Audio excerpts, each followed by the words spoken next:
Well, hi. There's so many of you here. My goodness, I wasn't expecting this many. Welcome, welcome. Thank you all for joining us today for the LGBTQIA chit chat, or the How to Be Gay panel, as I've been calling it.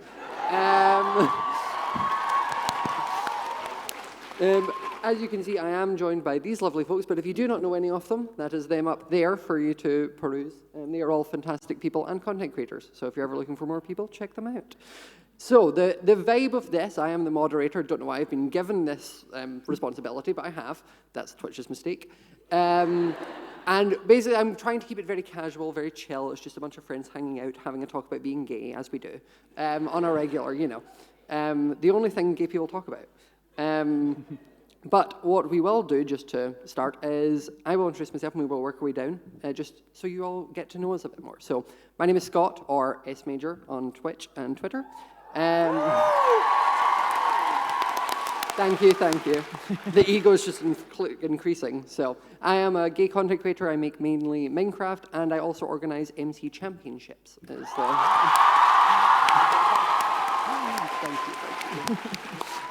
Owen. Hello, everybody. Thank you. My name's Owen, or OwengeJuice. I am a Minecraft content creator. I work for Nox Crew as their videographer, and I run the Outsiders SMP, which is a lore-based SMP. Very fun. Yes, you can have my mic. Oh, also, I'm bi. I forgot to mention that. Let's go. Woo! Hello, I'm Shelby, also known as Shubble. I play Minecraft and other games on Twitch and on YouTube. I'm on Empires SMP. I love Empires. And I'm asexual. Put this in the middle. Hello, everyone. Hi. I'm TapL Harvey, also known as TapL or Harvey. I am a MCC participant, so thank you, Scott. Yeah. Thank you. You're welcome. And I also make content on YouTube and Twitch, and I'm also bisexual.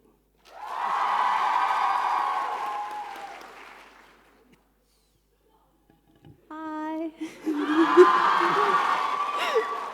I'm Nikki, also known as Nihachu, and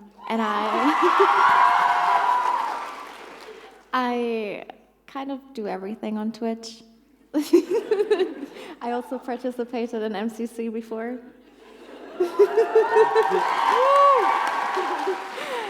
And I'm bisexual. Hi, I'm Ranboo, Ranboo Live, Ranboo Says Stuff, and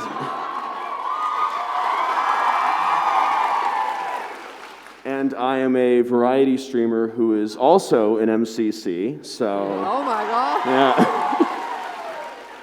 And I like guys, so...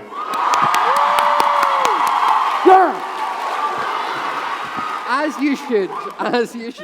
Well, one thing I didn't even realize until now is everyone on this panel has played an MCC at some point, so that's always a fun thing.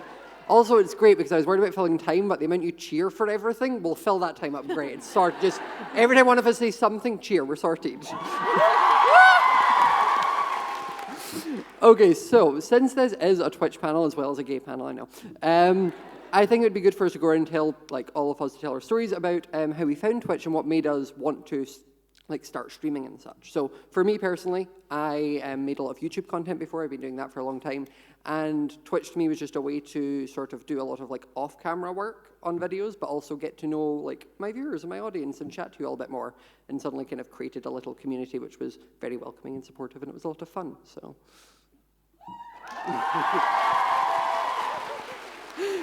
Yes, I found Twitch a little bit into the first lockdown that happened in the UK. I needed some kind of creative outlet because I was going insane from living alone and not having anyone to talk to. I'm sure you can relate. And so started playing Minecraft online, as in streaming it, which was the first time I'd kind of done it publicly in my content creation career.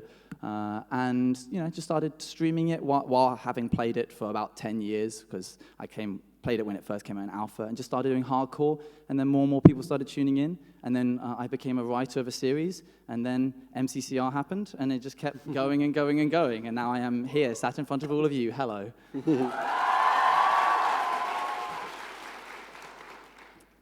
I started on YouTube, and I've been doing that for about over 10 years. And just about 2 years ago, I decided I want to give streaming on Twitch a try. Luckily, actually, MCC was one of the things that drove me to go and stream on Twitch. And it is one of my greatest joys that I have been able to make a community where people who didn't feel like they had a place to fit in can find other people who feel like them.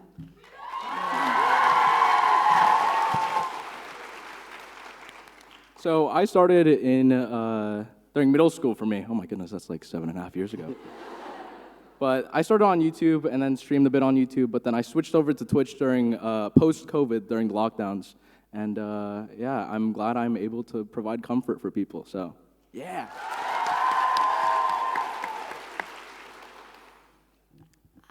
I also started a little before the first lockdown, like about half a year or maybe a year before that. And it just, like, I went on the Lover host and met all my friends. And that's how it kind of got big. And yeah, I'm also glad that I can provide comfort and fun streams to people. I started like content creation in general in September of 2020. And I started on Twitch simply because I wanted to just like try it out, and then the community that I was able to develop from that, like literally like the second stream and everything, was just so amazing that I decided to continue streaming on that.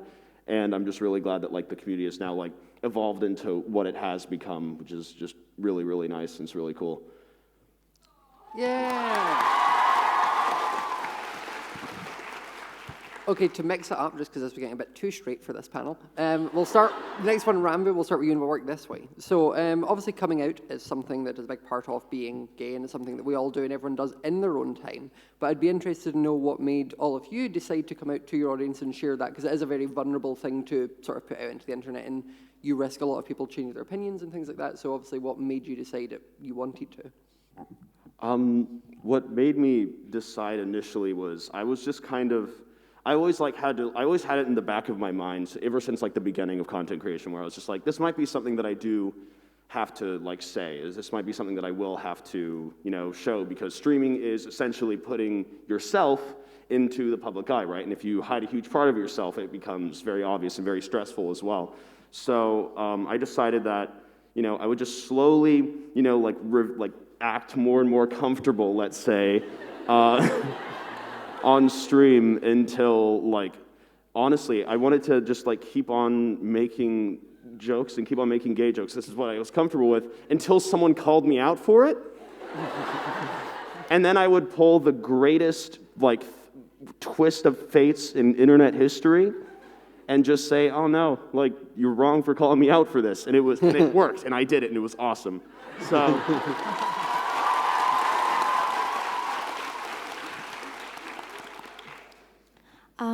I don't think I ever like officially came out to my chat, because I never came out to my family. I never came out to other people. It was always just a part of myself, and I genuinely believe that if someone doesn't accept me for the way that I am, then I don't care.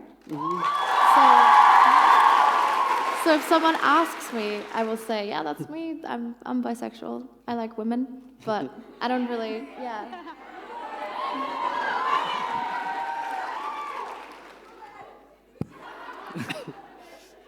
So for me, I came out through a tweet,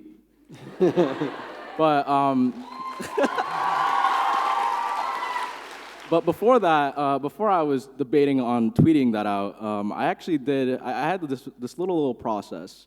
I went on Reddit. This is something that I've never told anyone about, but basically, I went on Reddit because I was like, wait, what's the reason why people come out?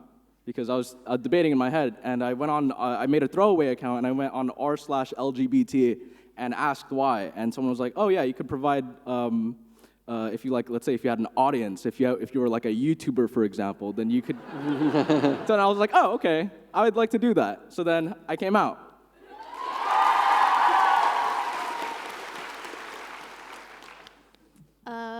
came out in my Anthony Padilla interview where he was asking questions about asexuality, and I had sussed out in the comments of a one previous to that someone asked him to do one, so I slid in the DMs so that was my moment of, I actually called it my debut. And the reason I did that, at that point, I had already come to terms with and knew about what asexuality was and decided for myself that's how I was. And then in the interview, I wasn't at a point where I needed to do it for myself anymore, but I wanted to do it so other people who felt like how I felt before, which was that I was different and broken and something was wrong with me, so that they could know that there is nothing wrong with you.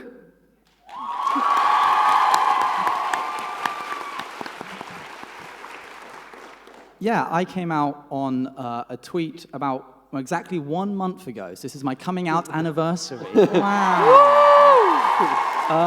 That was on my birthday, which was on the 16th, and it was kind of just like I think my audience had always kind of known, at least half of them had, because I'd kept making jokes about men that I found attractive on stream, and they were just like, this is very fruity for someone who isn't.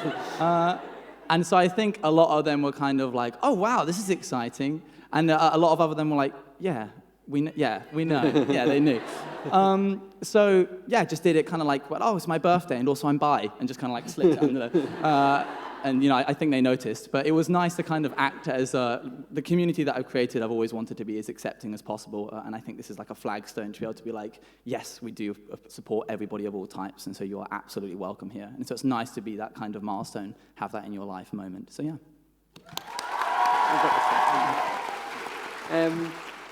For me, it was sort of, I'd always been making content, and when I was younger, I used to kind of have the mentality, or when I'd kind of sort of come to terms with being gay, it was like, I didn't want people to see my videos or think of me and be like, ah yes, it's that gay man. I wanted them to be like, that's that Scottish man that's sometimes funny. But eventually, it's sort of my mindset changed because obviously my audience started growing, and I started thinking like, well, if I can like make one person who watched my videos feel comfortable with themselves, which wasn't something I had a lot growing up. Like my closest healthy representation of in media was Glee, which wasn't the best. There were some problematic options there, but my sort of thing was just if I was able to make someone else feel like, yeah, that's actually okay, and you can be gay, and you can still do things, and that sort of, and like have a life and friends and a career was sort of the reason that I decided, like, you know what, I'm doing it for my audience that I care about rather than for myself. And the community was very, very nice. I generally don't think I ever got like any negative feedback at the moment when I did it. So it's just been a nice ride from there.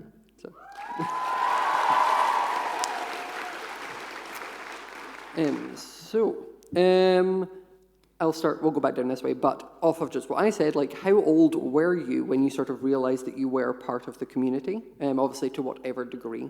For me, it was sort of, I grew up going to church in like a semi-religious family, and it was always told like, gay's bad, don't do it. So it was a lot of sort of turmoil with that, but I think probably when I sort of started to come to terms and accepted it was maybe when I was around like 17, was quite late in when I was like, you know what, this is it, if people don't like it, too bad. And it sort of spiraled from there, and now I'm just extra gay. So aggressively gay. Yeah, just even fruitier as the years went on.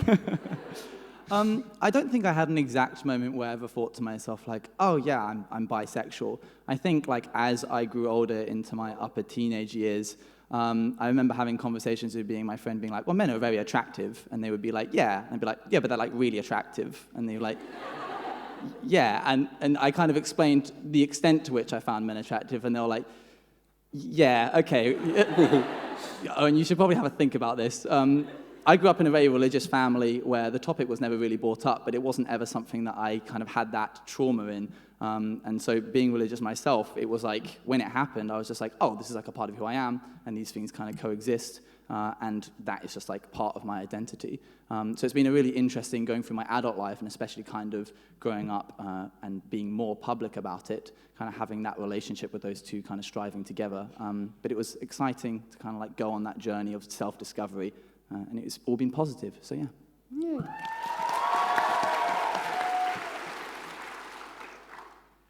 I think when I started realizing I maybe wasn't as much like other people was in high school. I went to a very Catholic school, and the teaching was abstinence, which at the time I was like, great, because I wasn't at a point where I even wanted to think about that whole world of things yet.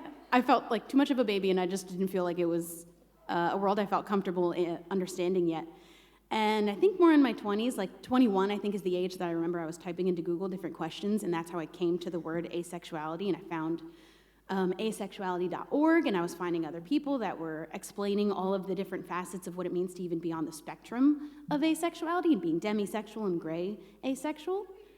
And I'm so glad that I found that forum because now, many years later, I'm very, very comfortable talking about all of the different things that I've learned about it.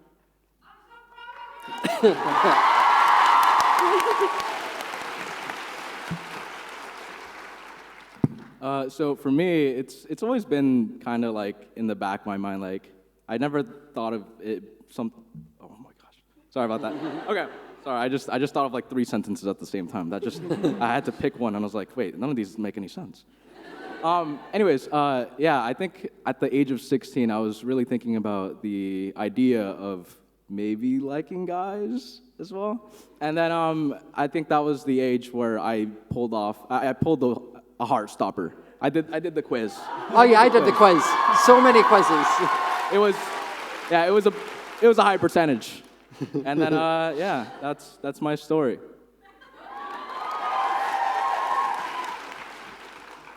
So for me, I think it was a little different because I always grew up knowing I liked girls.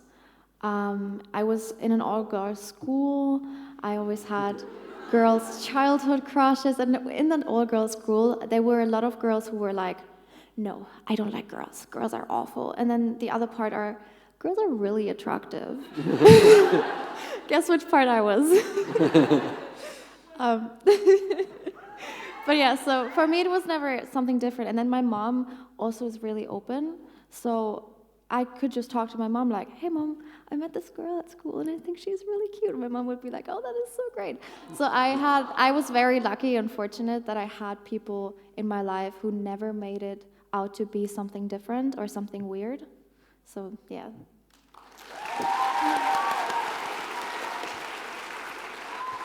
So I would say I started to realize around like 13 or 14.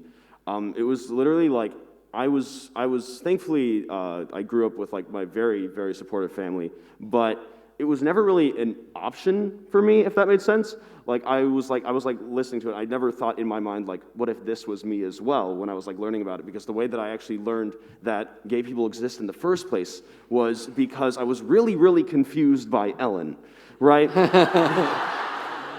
Because she was talking about her wife, and I was just like, that can happen? Like, I turned to my mom and I said that, and she was just like, oh yeah, no, like she's gay and everything. And I was just like, oh, okay, cool. And then for like the next like 7 years, I was just like, but that's not me though. And then I realized like, oh, that's why I like really, really like looking at superhero comics. That makes sense.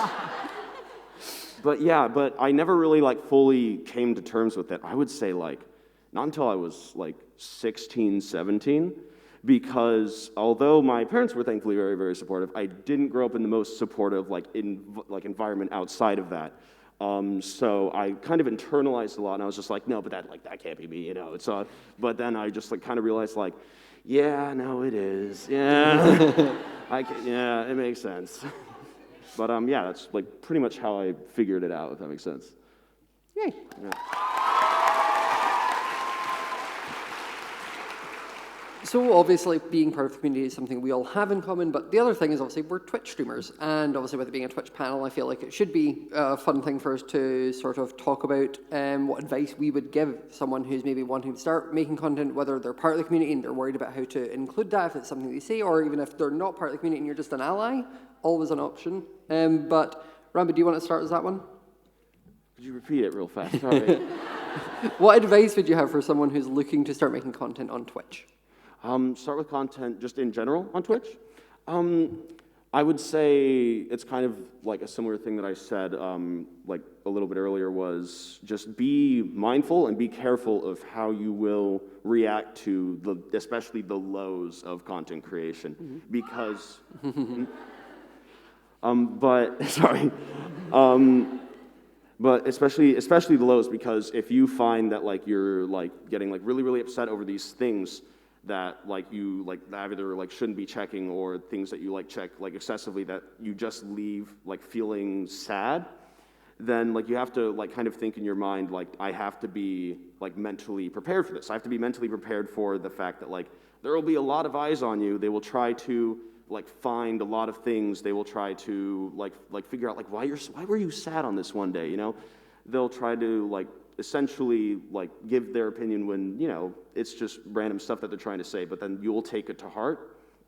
So it's kind of like a good like metaphor that I came up for is, if I gave 100 people a megaphone, right? Eventually one person is gonna go into it and make a fart noise, right?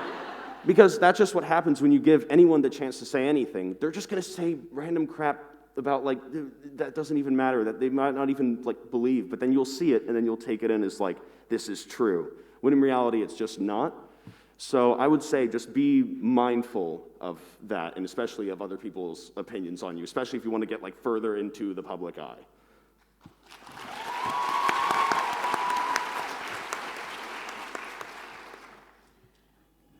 Well, I'm not that insightful. I was, while he was talking, I was like, oh my God, I need to come up with something really good. But what I can give out there to people, and I'm gonna be honest, I don't hold myself to it, but when I started growing and tried to grow as a content creator, I did, and that is consistency. Because without consistency, you won't grow. Without your audience knowing when you will be there and where you will be, you won't grow, and people will forget about you. So one thing, if you want to grow, is consistency. And if you can't keep up with it, then be open about it. Because if you just disappear, people will just think like, oh, they're gone. You know, so, yeah.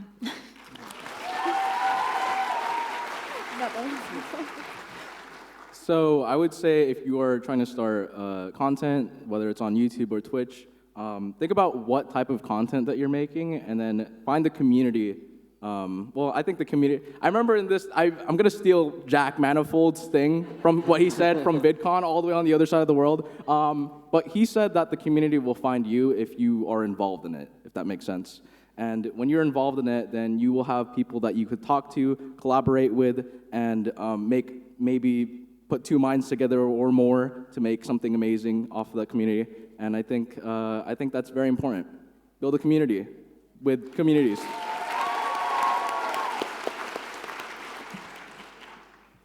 The advice that I usually always give when I'm asked this on stream is that find the thing that you are passionate about and that is the reason you want to share it with people.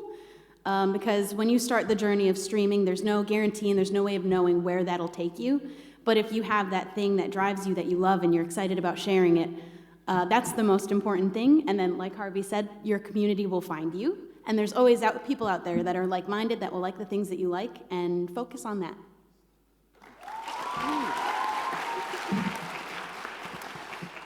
My tip, if someone were to say, do you have any tips for starting content creation, and they haven't started yet, my go-to in chat is to say, start. There are hundreds of things that you're going to get wrong within that first year and onwards. You will not be able to start creating content until you actually give it a go. In all of these things, it's welcome. Like, it's great to kind of prepare and know what you want to do, but until you hit that go live button, you have no idea what it's going to feel like. And also, save your first VOD. You don't have to make it public, but if you keep hold of that, it's a nice thing to look back on afterwards, and a lot of people lose theirs, as I did, and it's a shame to not have that as like a memento to see how far you've come in a couple years. Mm-hmm.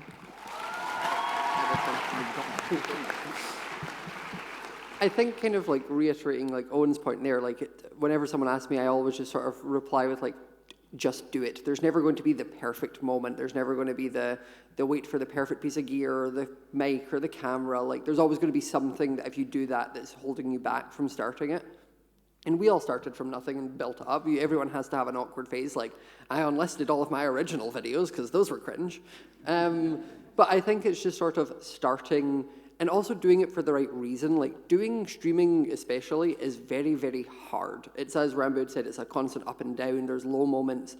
And I think if you're doing it because it's something you're passionate about and something you want to share with an audience and like create a community, it's a lot easier to get through those low moments, where if you're doing it because you just want to be famous or you want this thing, you're caring about numbers and money and all that, it's a lot easier to weigh yourself down with that. And also that's, again, another point, I think ignore the numbers. It's doing social media stuff often gives you a really warped sense of numbers. Like, if you looked at the amount of people sat in front of us right now, like, this is insane. Yeah, but like, if you see it as a number, it looks a lot smaller, like, if you put it down. So thank you all for coming and showing up in person today.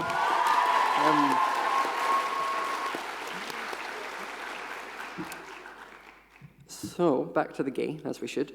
So, was there anyone or anything that you looked up to growing up? So, obviously for me, as I said, my sort of representation that I got was either John Barrowman in the UK, or Glee was my sort of first experience to being gay, and like seeing a semi-healthy gay couple and be like, okay, that's actually like, you can do that. And I had the biggest crush on Blaine from Glee growing up, and it was something where like that was sort of, before that I didn't really have a lot of representation, because back when, oh God, I'm old, but back when I was a child or young growing up, like YouTube wasn't a thing, there wasn't content creators that were doing that, and I think it was also still a lot more of a, like, you kind of kept that private, people didn't need to know. So I think for me it was that media, and it's really nice sort of growing up and seeing things like Heartstopper nowadays that's being made, and it's showing in a nice way, like a healthy, positive way to be gay, and it's not we're just the token gay best friend or the person that's just constantly going about from person to person. It's nice, like, showing a healthy, like, we're just normal people who happen to also like people that are the same as us. Like, so that was for me.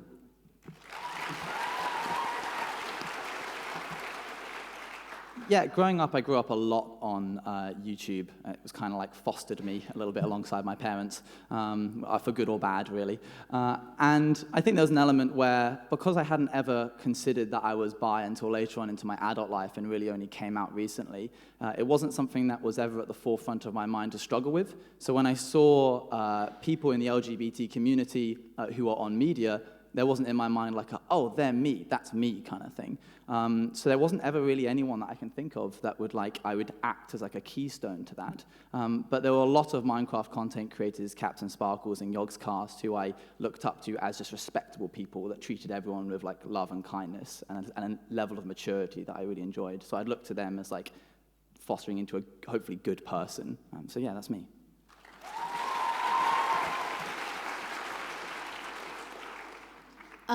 For me, sadly, there was no representation when I was growing up. Especially when I was growing up, I think asexuality was even more unknown than it is now, which is still pretty unknown. But there are a lot more ace characters popping up in media, like in movies and TV, that I'm so excited about. And that's another reason why I wanted to come out, was that maybe I could be that for a few people. That's it.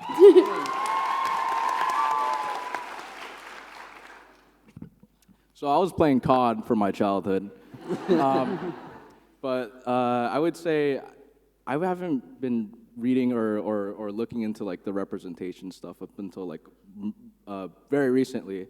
And I really liked Heartstopper, and I really liked Given. Has anyone read or watched Given? I love Given. I listen to the soundtrack all the time, and also Sasaki and Miyano. Such good pieces of work, and I think, although I haven't grew up with it, I'm kind of like delving myself into like the rabbit hole of like really cool works, LGBTQIA plus works, and it's been really cool so far.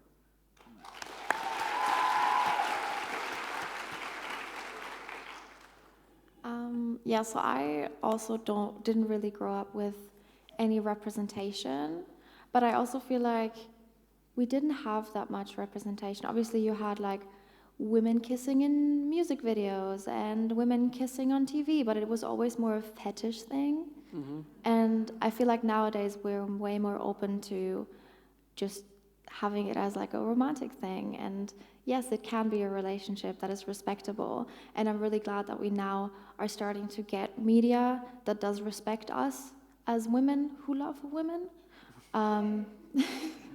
But yeah, growing up, it always felt kind of dirty. Mm-hmm. So yeah, I didn't really have much growing up.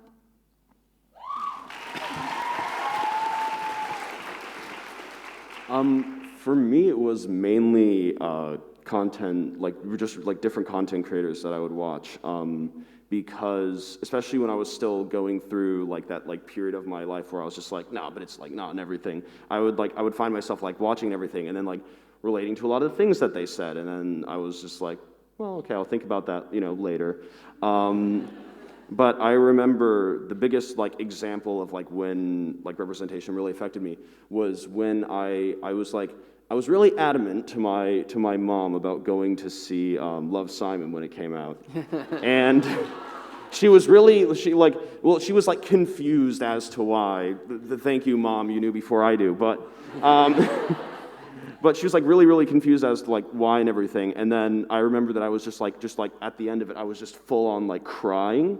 And then my mom like turned over and she was like, "Now why is that happening?"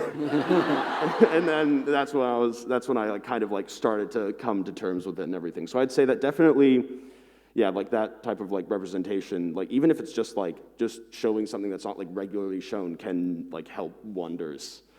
Yeah. Just when you mentioned Love, Simon, it gave me flashbacks to watching it on a plane. Don't do that. Bad plane movie. People will be aware that you're sobbing. So again, we'll start down at Ranboo for this one. So mainly just because of your streams. But have you played any games that made you feel represented, or how you were able to represent yourself? Listen, okay. Hold on. We'll see. Okay. I feel like that one was targeted. I'm gonna be real. What, me? Never.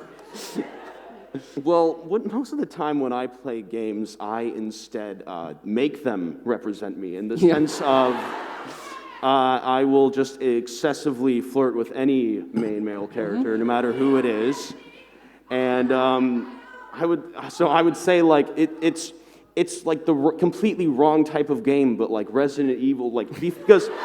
Hold on, because like on stream and everything, like before I actually came out, it was really actually genuinely helpful for me, because like that was like me like in like the final terms of like coming to terms with it, when I was just like, if I can like be comfortable with this on stream, then I can be more comfortable like with myself as well. So actually by doing those like bits and everything, by doing those jokes, that helped me like become more confident in it and become like more comfortable with my sexuality. So yes, Resident Evil actually genuinely very much helped me out. Woo!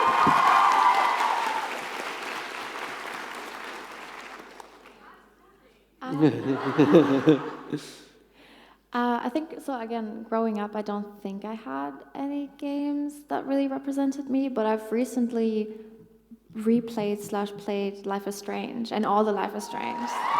And they're a good representation.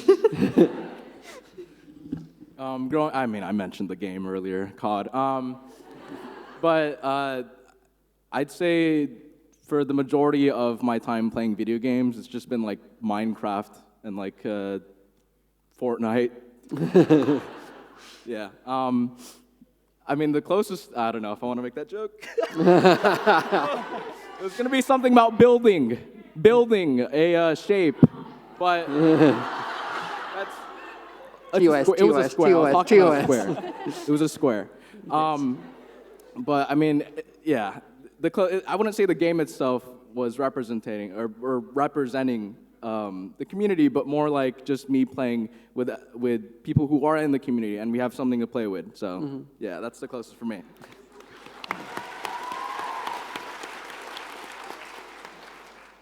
No, there were no games with ace representation. I guess I could load up The Sims and make the choice to not woohoo, but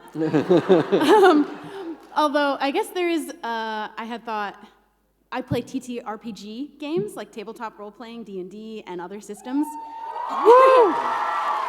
You could be whoever you want in those games, so that's a great way to be your own representation in a made-up world that you do with your friends. And I did make a decree that every character I've ever played is ace, so those ones are out there. I just play Minecraft. It's literally the only game I play. But we do, the team that I work with do a lot of like story writing, and it's interesting that you mention about being your own representation, because while we aren't our characters and we make that distinction, we are able to represent people in the community by being characters of certain sexualities. My friend Apakuna plays a character who is gay, and so that acts as a character who people are able to look to and be like, I am represented in this media form that I enjoy. So you can kind of use Minecraft to be your own representation, which I've always really enjoyed about the game. So yeah. Yay. I think like growing up or like thinking back, one of the games that for me had the most like representation, or it wasn't even representation as much as it was like they just didn't stop you from doing it, was like The Sims, where like I remember the first time having like a best friend that's also a guy on The Sims, and it came up with the woohoo option, and I was like, wait a minute. I was like, this is allowed? Like, is this illegal? It feels illegal. And I think also the other game that I can think of was like Stardew Valley was also the same, where it's just like, here's lots of people, and you can choose to love whoever you want or all of them, but it's up to you. Like, you're able to work your way through, and it was like nice having, I think the thing with a lot of games is they feel like they need to force representation or put it in. It's like, we don't need that. We just need you to take the lock off and just let us do what we want. We don't need to be forced into it. Like, here's your one gay person. You can just give us options and be like, anyone, do what you want. Like, it's fine. And I think that's something that those two games that I mentioned definitely helped me come to terms with, of like, okay, this is actually a fine way to do it. Plus, Minecraft, you can pretend what you want. So.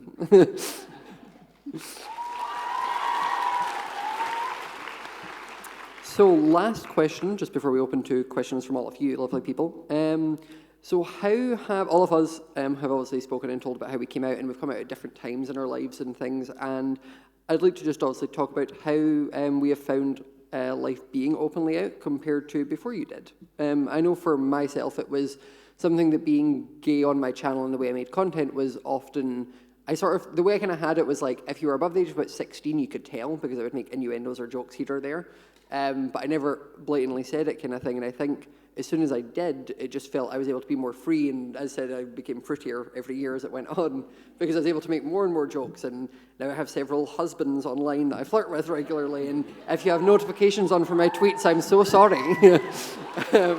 There is no shame now. It might be a bad thing. But I think for me, it's that. And I think also, in a funny way, like, I get a lot more really cool opportunities now because I'm openly gay, and I think the world is changing into that way where they're looking for that. Like, we wouldn't get to be doing this panel if we weren't all openly gay now, and I think that's a really cool thing to get to share with us and with all of you. So thank you. Well, I kind of came out twice somehow. So I came out online to all of you, and then, rightly so, one of you went and changed my Wikitubia web page to mention that I had come out as bi, and I was sat next to my dad a couple of weeks later, who did not know, and was Googling me to see various things I had done in my life, and he was like, that's crazy. What? They were super supportive and very accepting. I think they were more shocked when I got a helix and when a helix piercing than when I became out as bi. That was really nice. It's interesting that you say, like, being able to be more comfortable on stream as it. Like, I feel like I'm not having to kind of skirt around the issue and be like, oh, we'll talk about that another time, which has been really nice. When did you come out again? How long ago was it? 2018? 2018. Yeah, so this is 1 month from coming out, and this is 4 years on coming out, so you can see why I'm aiming. All goes downhill. Yeah. So yeah, that's me.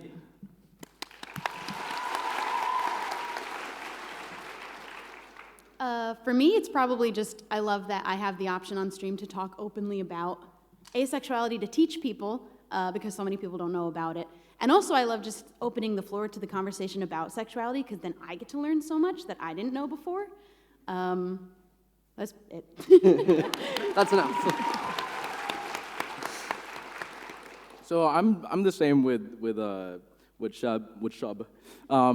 With opening up the floor and everything. I think it's really good that I think one of the cool things about being open is that if, let's say, like, your friend or your mom or anybody that you know or anyone that wants to talk to you about that thing, then you could give them your perspective on that. And I think being open is like, oh, I know this person that's gay or bisexual or asexual, etc. And then you could go up to them and you could talk to them and conversate about it.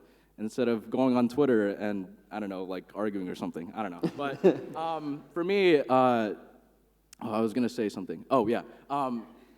So for me, I think coming out is kind of like, it's like a crepe or like a cake. There's like multiple layers. I think you first come out to yourself and well, this is for me personally.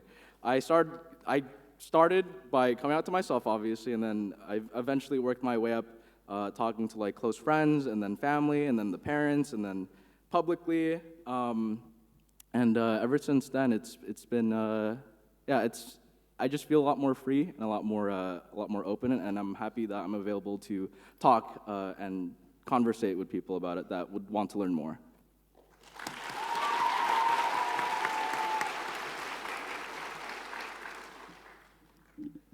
I'm super sorry, but I didn't understand the question. It said, have you found life being, I mean, for you, obviously you're saying you were like always kind of thing, but it's like, did you find life differently being openly out onto your audience compared to before you did? Yeah, I mean, like I said, for me, it's just, that's the thing. I feel like some people do expect me that I'm just straight, because that's sadly still the default, but I don't mind proving them wrong. You know, for me, it's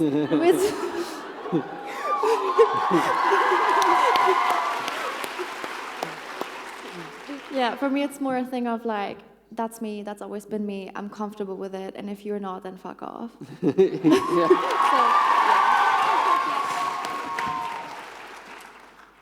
For me, I would say the biggest thing that changed after I came out and everything was that, honestly, I became a lot happier. I'll be honest. No, because, oh wow, that's going to be such a mood change when I bring this up. So, I dealt with a thing ever since I started to like fully solidify it in my mind at like, I think like mid-quarantine is when I kind of started to be like, okay, can't run away from it, like this is most likely what it is and everything. I dealt with for like that entire time, probably up until I came out on Twitter, was in a lot of internalized homophobia, where essentially it would stress me out. Like even like the bare like mention of it would like make me panic. Like I would avoid it completely. I would avoid saying gay completely on stream, to the point where it was just obvious that I didn't. But I think being able to come out and then be able to be comfortable with it, not only was I comfortable expressing it, but then I also finally became comfortable with myself in a sense. So it was like kind of like that like last step, if that makes sense. It was kind of that last thing that I needed to do in order to become happy with myself, essentially. Yeah. So, as I said, that is the last of my questions for these lovely folks, but now we will open it up to if any of you have any questions you would like to ask. Oh, there's so many hands up. We'll start on this and we'll work our way over. So do you want to, you in the audience at the side? Hi. I just wanted to ask, because Scott, you raised this. You said you a lot of gay representation in video games in Stardew Valley, and now I've got to know, who did you all marry in Stardew Valley if you played it? Just got to know, I will be judging you harshly. I'm real bad with names in general. I think, is Alex the sort of like rugby boy, like football player-y one? That was mine. That was what I went for. Is Penny the redhead? The marryable redhead? Yeah, it was that one. But not a day goes by where I wish I couldn't marry Willie the fisherman. He is, oh, what a man. He's so lovely. Originally, I married Sebastian, but now I'm in year 4, and I kind of regret it a little bit. He's not that great of a husband after all. He doesn't do anything around the house. And now I wish I married Abigail in that one. But I married Harvey in another one, and he's kind of really underrated. Wait, what was the question? Who would you marry in Stardew Valley? Oh, I've never played that game before. Oh, okay. I shall play it now. I'm a Sebastian girl all the way. I haven't played that game that much, so I haven't gotten to that point. You would be a Sebastian girl as well. Yeah, 100%. Thank you.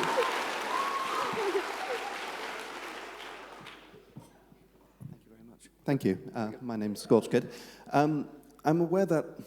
Sorry. Haven't got my words. Just give me a second. I know Twitch has had a lot of problems with hate raids, and particularly of people hate piling on LGBTQIA plus streamers. Do you as content creators feel safe, or have been safe since Twitch has tried to address this? And if not, what do you think Twitch could do more to kind of address these issues to make you feel safe as content creators? Thank you. Good question. What do you want to take it? I mean, for me, I'm very fortunate where I have a very good mod team. Also, love to all the mods of Twitch. You're godsends. We couldn't do what we do without you, so thank you for that. And I feel like there's definitely stuff that could be done. I think punishing the streamers who are actively doing those with bans and timeouts and like warnings is definitely something I think Twitch could do more. I think the tools are there for us to do the work, which obviously isn't always fair if you need to work to stop people being mean to you, but I think that sort of thing is it's there. It's just it's a difficult way, or it's awkward to do, which it shouldn't be. But shout out to all the mods out there, though. The mods. The literal sword icon for the mod is very accurate. Anyone else have anything to add to that, Nikki? So what we do in this community is we have Philza Minecraft. Yeah. And Philza Minecraft, Philza will cross-ban every weirdo across our channels. Yep. So they won't even try, which is really good for us. We're really fortunate. But I also do see it's a problem, and it's a big problem, and I'm glad that Twitch is addressing it. And I do think we need to enforce rules harder when it comes to stuff like that. Yeah.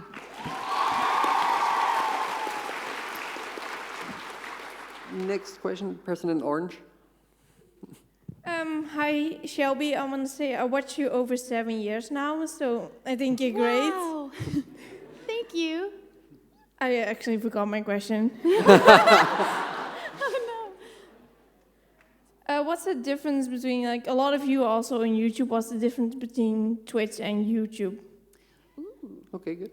I mean, for me, obviously, I feel like when I do YouTube, it's a lot more edited and well presented, and it's a lot more sort of curated type content. Whereas for Twitch, it's a lot where I can be a bit like more relaxed and funny and make innuendo jokes that I wouldn't make in videos, and be a bit more flirty with my friends and that sort of thing. Where it's a bit more casual, it's a bit more me. Is sort of like, whereas YouTube is a sort of well presented me, and then Twitch is the more real me. So that's it for me. The differentiation.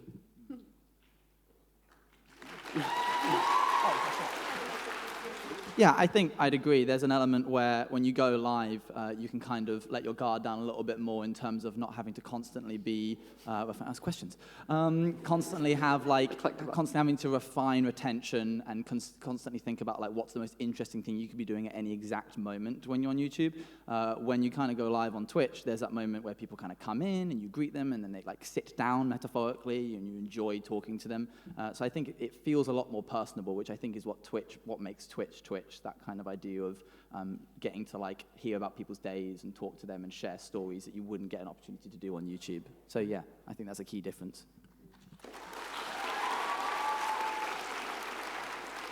Yeah, Twitch for me is definitely a place to be more casual and like to just be a little bit more comfortable with being yourself in front of people. And I definitely steal ideas for the YouTube videos from my chat, so they help me kind of bounce ideas around.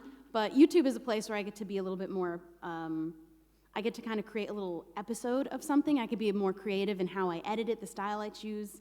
I could be a little bit more experimental in the kind of stories I want to tell. And I love having the two.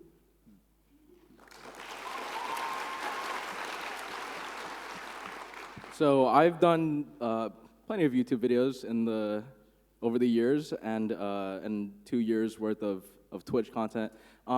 I would say even on YouTube streaming versus Twitch streaming, I think the main big difference from my experience is the user interaction or like the viewer interaction.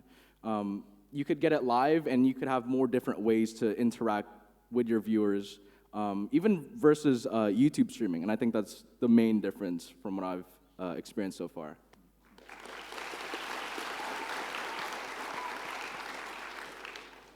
I agree with everything. I don't think I have much to add I just really like the instant feedback that Twitch chat gives you. That's good. Yeah. YouTube. So I'd say when I uploaded, I think the biggest difference between the two is while live streaming is more like personable, you get to like have more of a community. You get to see like live reaction to a joke that you make. So you're just like, was that funny? Yes, no. Are they lying to me? Maybe. But I would say the best thing about the difference, like the big difference in YouTube is that when you actually like finish and upload a video, you feel more proud of it. Honestly, I would say that like when I like uploaded like a video and it started to like do well, and then like I felt like really proud of it. That was just like an amazing feeling that I don't think like Twitch was able to replicate in that sense. But then there's also times where like I'll have like a really good stream and then I'll just like feel really good after that. So I think that YouTube is more for like the creative project side because you're able to like undo things, you're able to edit things out. While Twitch is mainly for like the community and for you to be able to like open yourself up to more people.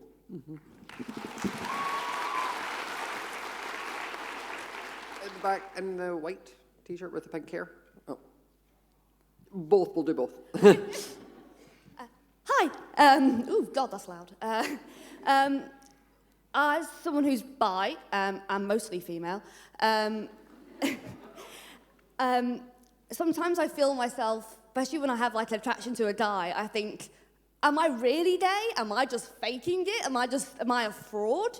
And I just wondered if any of you have ever like, experienced that and how you kind of handled it and like your own self-doubt with it and everything. Thank you.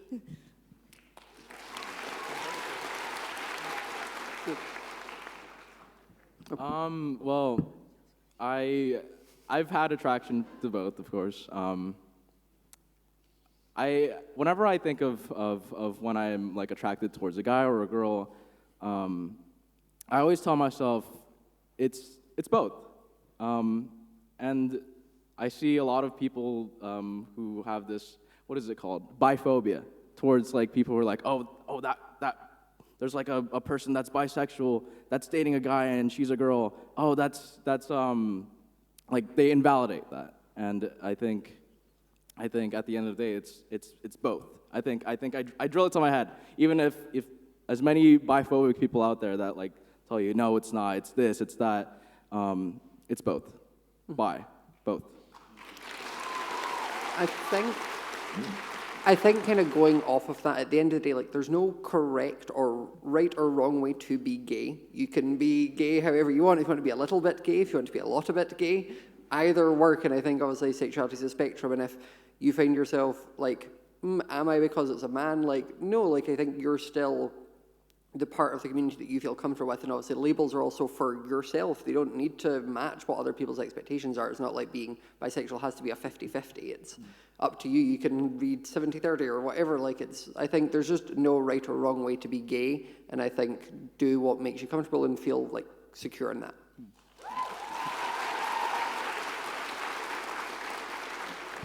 I think in my young adult life, there were only younger adult life, there were few specific moments in which I presented themselves to me to give me the opportunity to think, am I actually bi or not? And these were very few and far between. And only recently have I ever been able to say that, no, even if there is no action, even there is no cause, that doesn't invalidate you anymore. You can be bi and never act on those actions or wants or desire. You don't need like a monument to point to and be like, this is what proves that I'm bi. You can just be bi and be perfectly happy with that label without having to justify it to anybody or yourself in terms of acting in a certain way. So yeah.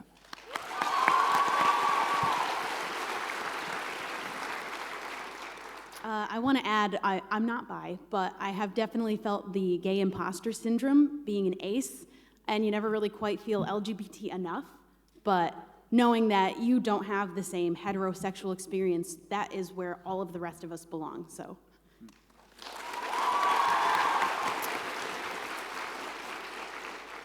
Do you have anything to add? Yeah. So I would say that at the end of the day also, there's really no one that you have to prove it to, right? At the end of the day, you don't really have to like force yourself like, oh, is this who I am or is this who I am? Like, or am I like lying about like being this? When in reality, there's really no one else that you have to prove that to. If you like feel this way, then you shouldn't have to feel bad for just naturally feeling a certain way, either towards someone or about yourself. So really, there's no added pressure to immediately also get it right the first time. You might like experiment with different labels with yourself as well, and that's like completely okay. You may just never find a label that fits you, and you instead just live life like attracted to whoever you want, just living however you want, and that's also okay. So I would say that just trying to relieve some of that pressure also helps you find that label as well, in the sense of there's no rush. You don't have to, just because like someone else has a label that they're comfortable with, doesn't mean that necessarily you have to try to rush to find yours and then feel bad like, oh, what if I'm not this? When in reality, if anyone tries to like call you out for that, they're just a bad person. Like that's just not a good thing to do. So again, I'd say like the main point is that just there's no really pressure to figure things out. You can genuinely take your time with it, because like things may be able to like shift or something, and there's really just no pressure at all. So I think just remembering that is important.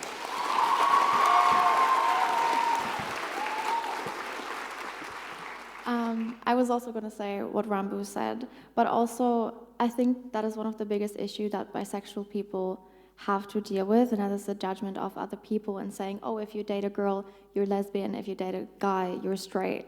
No. If I look into this direction, that doesn't mean that Ranboo isn't here, is it? So, you know, just because you're looking into a different direction doesn't mean that the thing isn't there. It just means that you are looking into a different direction. So I think we have time for one more, and chat boo here in the hat.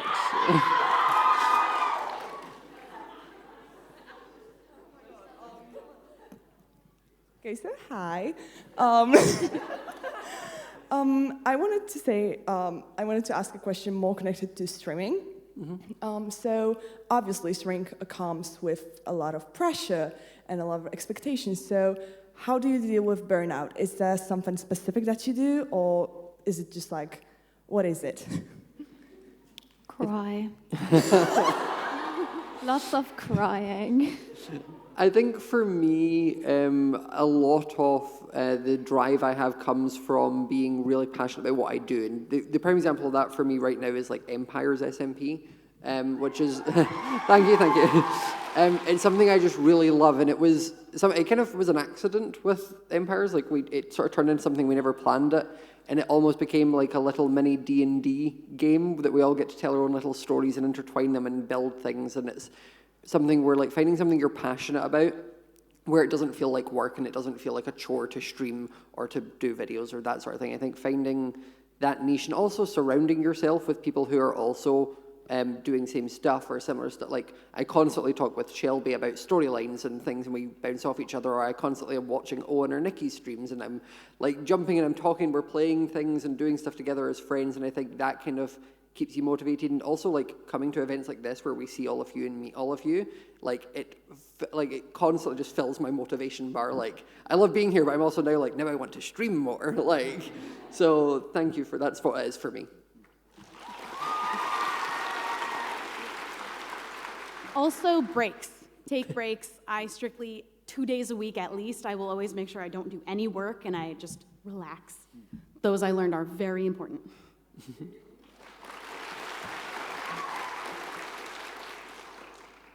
I would say for me, genuinely, breaks are a good thing, especially, I remember the first time that I took a break after 200 almost days of streaming every single day, I was, afterward I was just like, oh my God, this is so much better. I feel so much relaxed, and I didn't realize that I was genuinely burnt out, but I kept on working through it, which wasn't good. And then I kind of also had to take a really big break earlier this year, which also not only do breaks help you kind of recover from burnout in the sense, but they also help you kind of rethink and maybe rethink what type of content do you want to do? How do you want to do it? So if you because if you do content really, really consistently, you might not see much of a change that you might need to do. But then if you take a nice break and everything, and then you can realize oh, I really like maybe doing this instead, because it helps you get more of an outside perspective when you're doing something. Yeah. Well, sadly, that is all we have time for today. But thank you all for coming. Obviously, the amount of you that showed up is insane. It obviously helps us do what we do and shows that like there is an audience here for this type of thing. And also, if we can get some cheers for the amazing panelists that we have here. They all did amazing. So, thank you all so much. You can obviously all find us at our different Twitch channels where we'll be live eventually. So, thank you, chat. Thank you, everyone. Thank you, Chabu.